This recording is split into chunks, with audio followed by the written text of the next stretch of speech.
Hey you and welcome to this video where I will help you out how to create an account right here on Hantec Markets. And if you want to do this, the first thing that we are going to do is click right here on open an account. And then right now you can decide for yourself if you want to create a personal account or a corporate account.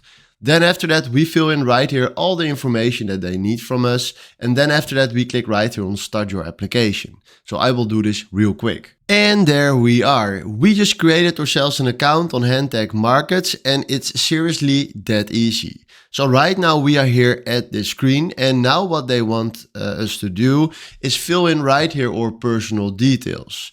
Then we click here in the bottom to go next. And then you need to fill in all the information right here to do your account registration. But for this video, you clicked on it because you want to know how to create your account. And now we are having right here our account. So hopefully this was exactly the video where I was looking for. Thanks for watching and have a wonderful day. Ciao.